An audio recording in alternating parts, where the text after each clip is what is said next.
Hello student, आज के class में इलेक्ट्रिक पोटेंशियल को और आगे कंटिन्यू करते हैं।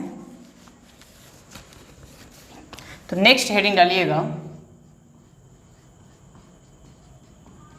Electric potential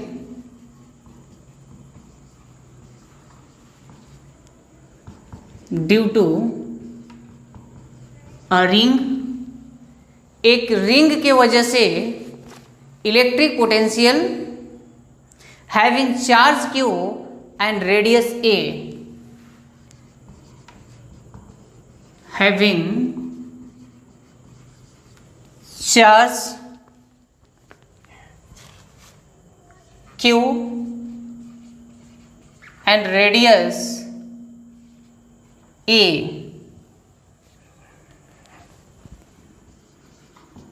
at a point on the axis of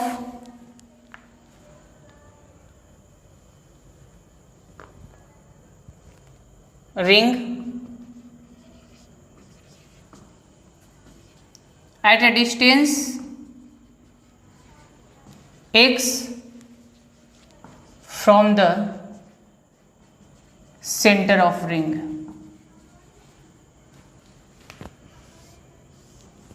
बात समझिएगा, हमें क्या बोला? Electric potential energy due to ring. एक रिंग के वजह से electric potential energy having charge Q. इस पूरे रिंग पे चार्ज कितना है? क्यू चार्ज है।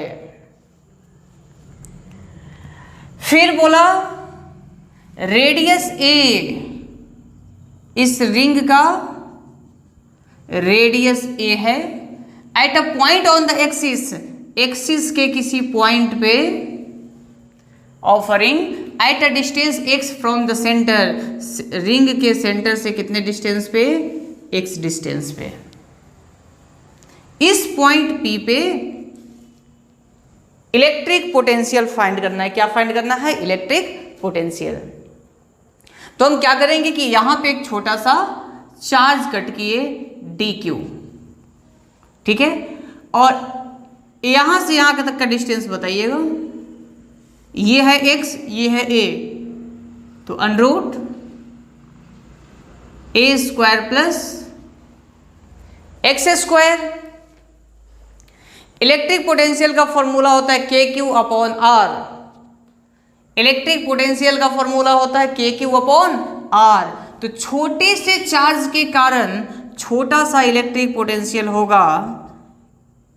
के क्यू के जगह पे क्या लिखेंगे? डी क्यू अपॉन के क्यू अपॉन आर। आर मतलब यहां से यहां तक का डिस्टेंस, अंडररूट ए स्क्वायर प्लस एक्स स्क्वायर। ये डीवी जो है छोटे से चार्ज डी क्यू की वजह से पोटेंशियल है। तो नेट पोटेंशियल कैसे निकलेगा? तो इंटीग्रेट कर दे, मीन्स यहां पे देखो इस छोटे इंटीग्रेशन क्या देता है? समेशन देता है। तो जैसे इस पूरे रिंग को छोटे छोटे छोटे छोटे छोटे छोटे चार्जेस में ब्रेक कर दें और सभी चार्ज की वजह से इलेक्ट्रिक फील्ड पोटेंशियल निकाले और सबको ऐड कर दे। तो वही छोटा सा पोटेंशियल इतना है और सभी छोटे छोटे पोटेंशियल को ऐड करना है तो इंटीग्रेट कर देंगे। Integration of d V into equal to integration of K d Q upon under root A square plus x square. तो यहाँ पे integration of d V means छोटे से पोटेंशियल का छोटे छोटे पोटेंशियल को ऐड करेंगे तो नेट पोटेंशियल के कांस्टेंट है। देखो इंटीग्रेट करना है डी क्यू, क्यू के रेस्पेक्ट में, तो ये भी कांस्टेंट है, अंडररूट ए square plus x square. D Q छोटा सा चार्ज है, छोटे छोटे चार्जेस को ऐड करेंगे तो नेट चार्ज क्यू, तो K Q upon A square plus x square, under root A square plus x square. तो ये हो गया पोटेंशियल का फॉर्मूला। यहां तक कोई दिक्कत? अब इसमें कुछ केसेस देखते हैं। केस 1, अगर ये पॉइंट यहां पे नहीं आकर के सेंटर पे आ जाए तो पोटेंशियल एट द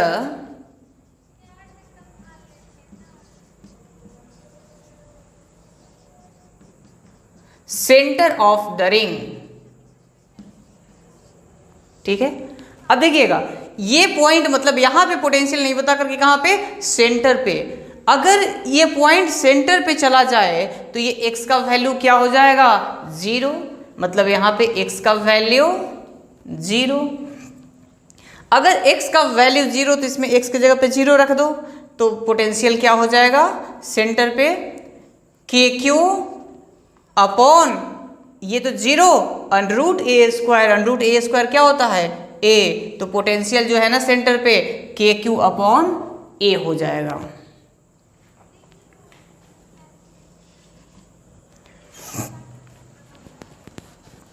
अब देखिएगा अगर जैसे जैसे हम यहां से दूर जाएं, जैसे जैसे सेंटर से दूर जाएं, x का वैल्यू बढ़ेगा।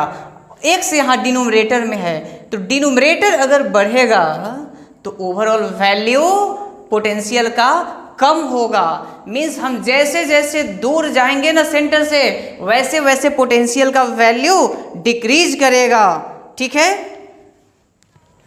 तो यहां पे लिख ले, as we move away from the centre the potential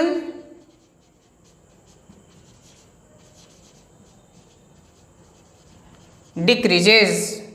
जैसे जैसे हम सेंटर से दूर जाएंगे पोटेंशियल क्या होगा, potential of ring decreases, potential of ring decreases,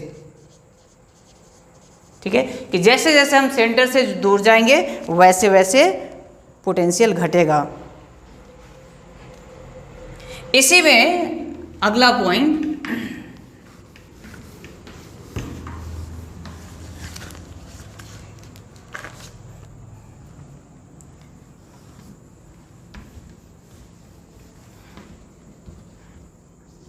eight x equal to infinity, अगर x का वैल्यू इन्फिनिटी हो जाए, ठीक है, तो इन्फिनिटी मतलब बहुत बड़ा क्वांटिटी, बहुत बड़ा। यहाँ इन्फिनिटी करने का मतलब बहुत दूर, बहुत बड़ा क्वांटिटी। डिनोमिनेटर बहुत ज़्यादा हो जाएगा तो ओवरऑल वैल्यू क्या हो जाएगा, 0 हो जाएगा, तो पोटेंशियल क्या हो जाएगा, 0। तो रिंग के सेंटर से इनफाइनाइट डिस्टेंस पे पोटेंशियल क्या होता है, 0। अब हमें बोला जाए कि ग्राफ बनाने के लिए किसके किसके बीच में,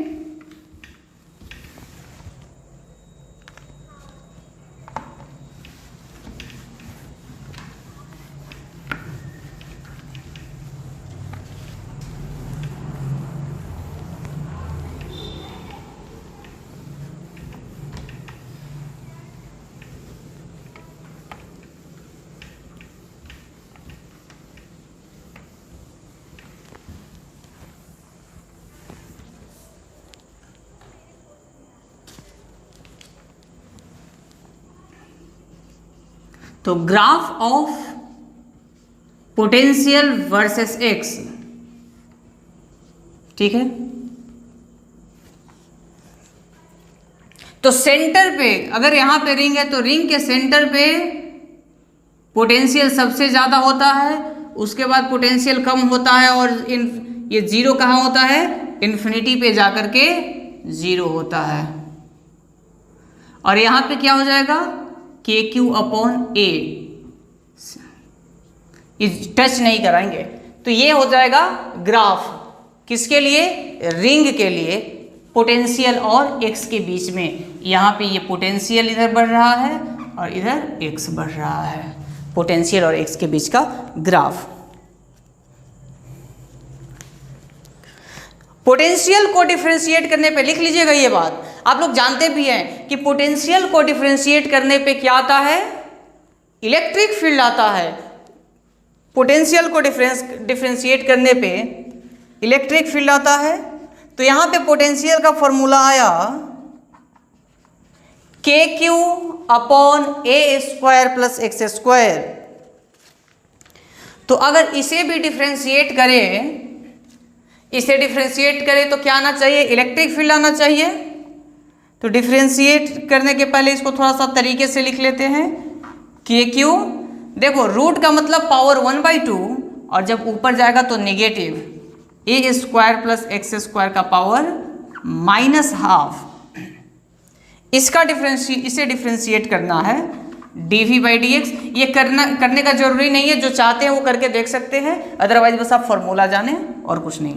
तो KQ अपॉन इसको डिफरेंशिएट करें तो KQ का डिफरेंशिएशन KQ ही रह जाएगा। KQ इसका 1/2 आगे आएगा -1/2 A² प्लस x² का पावर -3/2 और फिर x² का differentiation 2x।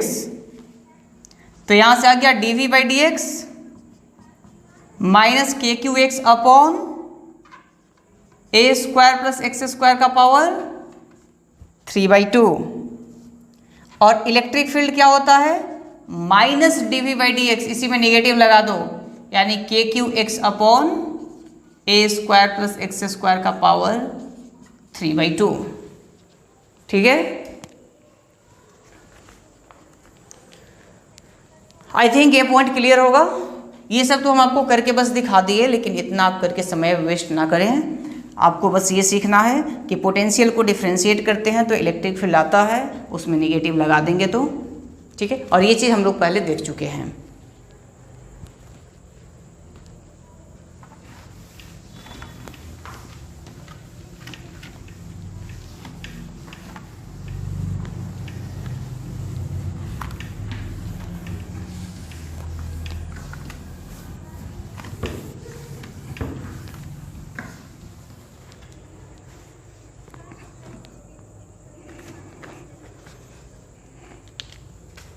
Next heading,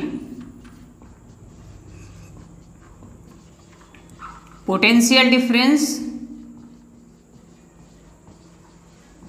due to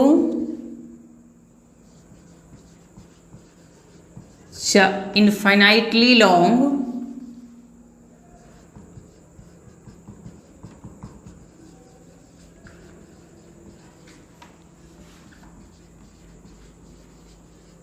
charged wire.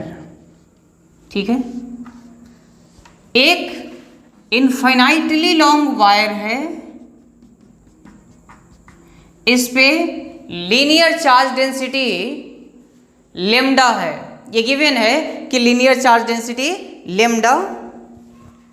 एक पॉइंट ए है यहां से R1 डिस्टेंस पे, और दूसरा पॉइंट बी है यहां से R2 डिस्टेंस पे। तो पोटेंशियल डिफरेंस हमें बताना है। Potential difference means VB minus VA। तो ये होता है 2K lambda ln R1 upon R2। 2K lambda, direct result याद रखें क्या, VB माइनस VA क्या होगा, 2K lambda ln R1 upon R2। चलिए, इस केस में इन्फिनिटी का पोटेंशियल हम जीरो नहीं ले सकते हैं, तो लिख लीजिएगा in this case we can not assume the potential at infinity, the potential at infinite distance is zero. Otherwise, potential at all point will be all other points will be infinity. Potential at all other points will be infinite.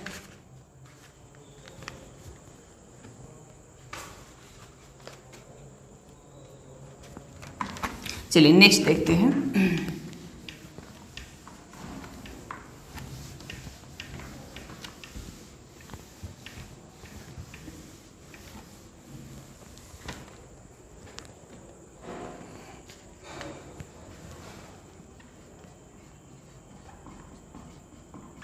Electric potential due to hollow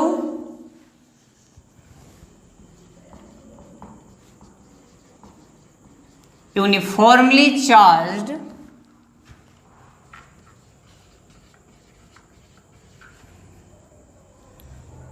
sphere having radius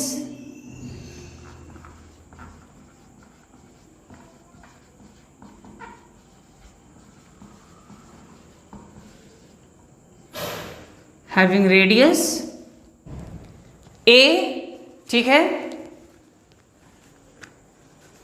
at a point P which is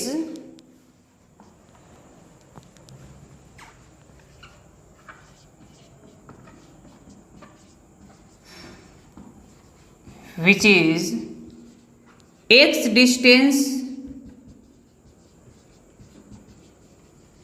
from the center of sphere.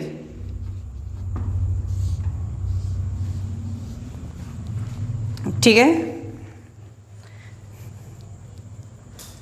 Sphere बोलो या इसको cell भी बोलते हैं। Shell means hollow sphere, shell का मतलब hello sphere, SHELL। देखिए बोल रहा है क्या, electric potential due to hollow, मतलब hollow sphere, uniformly charge sphere, मतलब चारों तरफ चार्ज यूनिफॉर्म है। हैविंग रेडियस मीन्स एक स्फीयर है, इस स्फीयर का रेडियस कितना है, a। At a point P, इसके वजह से किसी पॉइंट P पे फाइंड करना है, which is x distance from the centre, जो कि सेंटर से x डिस्टेंस पे है। अब देखो ये x डिस्टेंस पे इस स्फीयर के बाहर भी हो सकता है और स्फीयर के अंदर भी हो सकता है, तो हम दोनों केस लेंगे। तो केस 1 लीजिएगा, तो इसमें लिखते हैं केस 1 कि x is greater than a, मतलब ये x का वैल्यू ये है a, ये है x, x is greater than a means ये डिस्टेंस रेडियस से ज्यादा है, means P lies outside the sphere. ठीक है, पॉइंट 2 है, ये स्फीयर के बाहर है, तो इसके लिए पोटेंशियल होता है KQ/X। क्या होता है, KQ/X। X क्या है, सेंटर से पॉइंट का डिस्टेंस। यह हॉलो स्फीयर के बाहर अगर पॉइंट है तो उसके लिए फॉर्मूला हो जाता है KQ/X। अगर पॉइंट P इनसाइड में होता, ठीक है, केस 2 देखते हैं।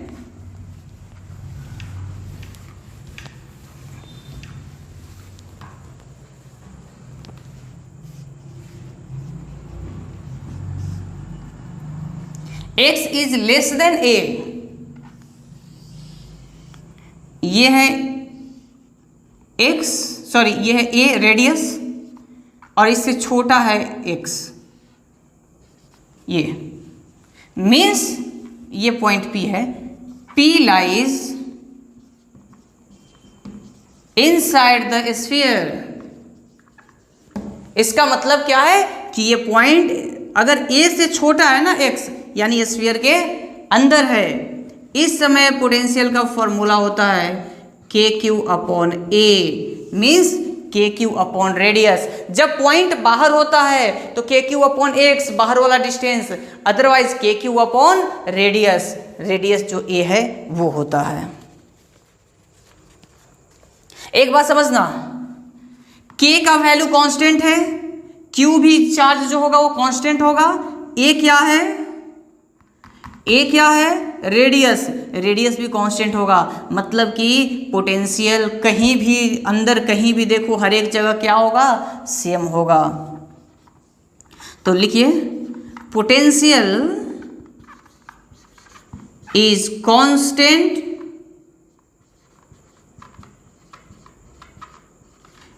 Everywhere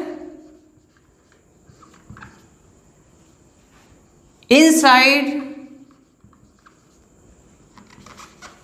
the hollow sphere. ठीक है, हॉलो स्फीयर के अंदर हर एक जगह पोटेंशियल कितना होता है, सेम होता है। अब ग्राफ देखते हैं कि ग्राफ कैसे बनेगा, v और x के बीच में ग्राफ।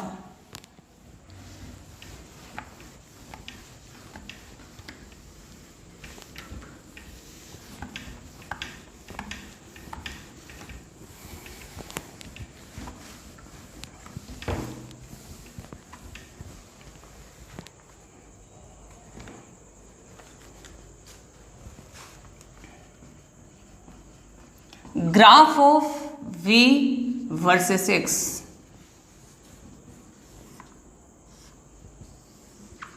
इस पे x और इस पे v, ये स्फीयर है। तो हम जानते हैं कि स्फीयर के अंदर पोटेंशियल कांस्टेंट होता है, तो एक कांस्टेंट लाइन बना देंगे।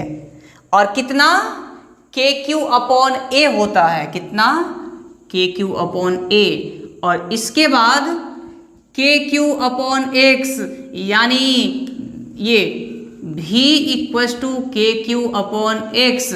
तो v और x में निकालना है तो y equal to 1 upon x जैसा ग्राफ होगा।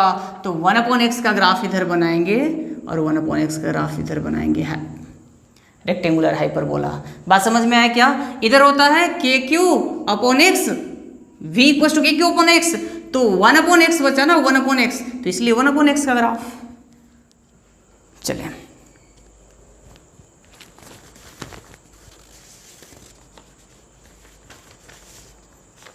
नेक्स्ट हेडिंग डालिएगा,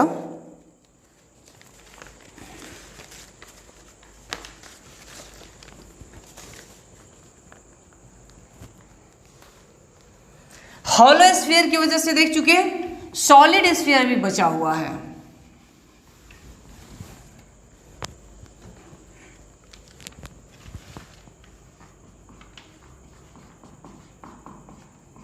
इलेक्ट्रिक पोटेंशियल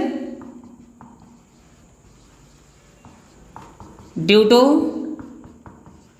सॉलिड स्फीयर। ठीक है, तो इसमें भी दो केस होगा। केस 1, देखो एक सॉलिड स्फीयर है, इसका रेडियस a है, सेंटर से x डिस्टेंस पे पॉइंट है, यानी कि x is greater than a, मतलब p lies outside the sphere. और केस 2 क्या होगा, x is less than a, ये है a और इससे छोटा है कहीं x, means p lies inside the sphere. ठीक है, तो आउटसाइड के लिए फॉर्मूला होता है K Q upon a, v equals to K Q upon a. और इनसाइड के लिए होता है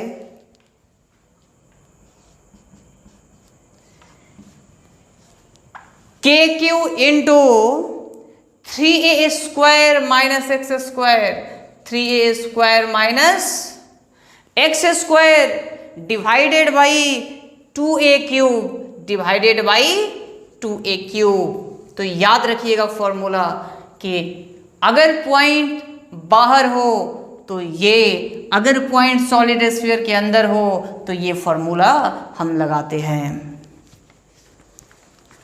अब है कि अगर इलेक्ट्रिक पोटेंशियल सेंटर पे पूछा जाए तो बताओ, तो सेंटर के लिए ये फॉर्मूला लगाओगे कि ये फॉर्मूला लगाओगे? तो यार, तो ये तो किसके लिए था?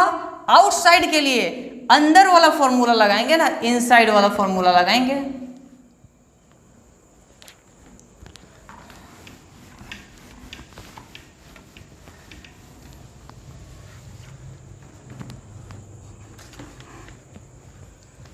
तो नेक्स्ट लिखिएगा, electric potential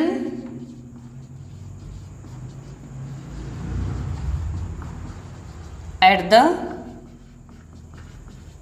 centre of solid sphere.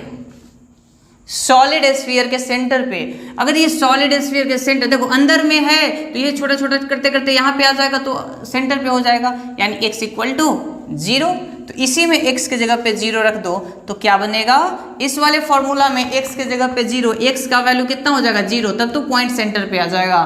तो KQ 3a² upon 2a³ square से ये कैंसिल, तो पोटेंशियल हो जाएगा 3/2 KQ upon A, 3/2 KQ upon A। अब है कि अगर सॉलिड स्फीयर के सरफेस पे पूछा जाए तब क्या करेंगे? बताइएगा। अगर सरफेस पे पूछा जाए ना, सरफेस कौन सा होता है? ये होता है। तो x का वैल्यू a के बराबर आएगा तब सरफेस पे निकलेगा।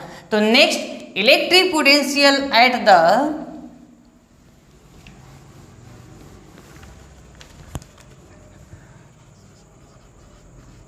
Surface of solid sphere. Solid sphere के सरफेस पे x के जगह पे a, सरफेस ये है, ये x a के बराबर हो जाएगा तो x के जगह पे a रख लीजिए। तो v equals to KQ 3a² minus a² upon 2a³। 3a² में से a² जाएगा तो कितना बचेगा?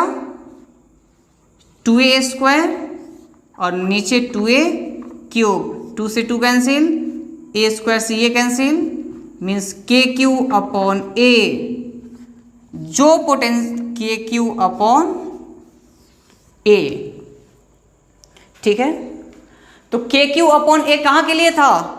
आउटसाइड के लिए KQ अपॉन A ही था। बोलिए, कोई समस्या? तो इसमें भी ग्राफ देख लेते हैं कि ग्राफ कैसे बनेगा।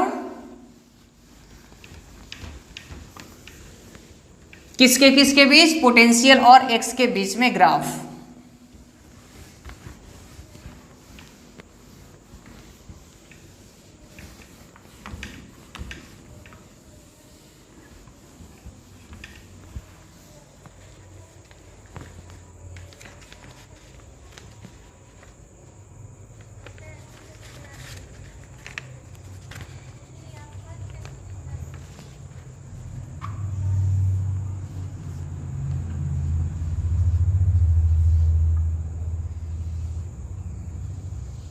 ऐसे ग्राफ बनेगा। ठीक है, ग्राफ ध्यान रखें सबका, ग्राफ इंपॉर्टेंट होता है। एक पॉइंट और देख लेते हैं आज के लिए, डिस्क का electric potential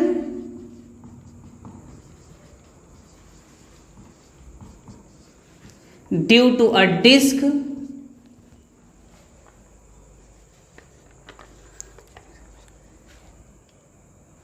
having surface charge density sigma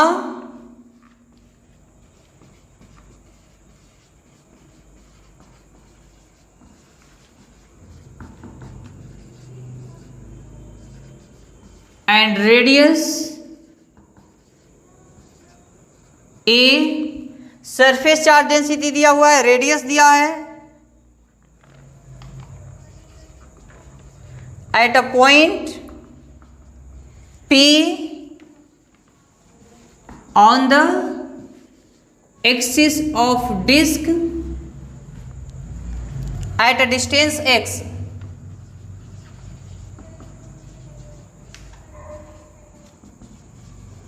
from the center of disk। देखिए रिंग और डिस्क में डिफरेंस समझते हैं ना आप लोग। रिंग हुआ कि बस ऐसे है, बीच में पूरा खाली है, खोखला है, और डिस्क हुआ ये पूरा भरा हुआ है, तब ये डिस्क हो गया। इसी डिस्क को अगर ऐसे रखा हुआ है तो इसे हम ऐसे बनाते हैं कि एक डिस्क है, सेंटर से एक लाइन गया है, इसका रेडियस कितना है, रेडियस है a, सेंटर से x डिस्टेंस पे इस पॉइंट P पे हमें फाइंड करना है क्या, पोटेंशियल। तो इस पॉइंट पे पोटेंशियल का फॉर्मूला याद रखिएगा, V equals to sigma upon 2 epsilon naught under root a square plus x square minus x। ठीक है, इसमें एक केस हम देखते हैं कि डिस्क के सेंटर पे, तो नेक्स्ट ये भी करते चले, तो पोटेंशियल एट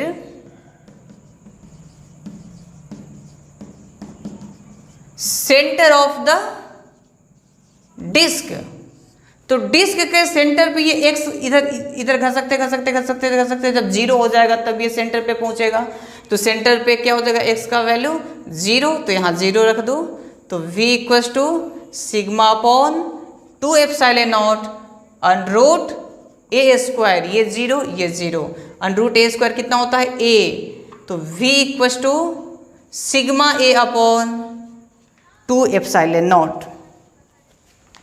ठीक है, तो ये जितना रिजल्ट आज बताया ना, उन सभी रिजल्ट्स को आप याद रखें। सबसे पहले याद रखिए, जितना रिजल्ट्स पढ़ाए हैं उन सभी रिजल्ट्स को याद रखें, क्योंकि डायरेक्ट रिजल्ट से सबके डेरिवेशन के पीछे ज़्यादा नहीं जाना है। अगर बस सिलेक्शन चाहिए तो आपको क्या करना है ना, सभी रिजल्ट्स को याद रखना है और रिजल्ट्स को अप्लाई करना। इन रिजल्ट्स पे अगले क्लास में हम लोग क्वेश्चंस करेंगे, बहुत सा क्वेश्चन प्रैक्टिस करेंगे, लेकिन जितना भी रिजल्ट लिखवाए है सब याद होना चाहिए। याद नहीं रहेगा तो कोई फ़ायदा नहीं है पढ़ने का।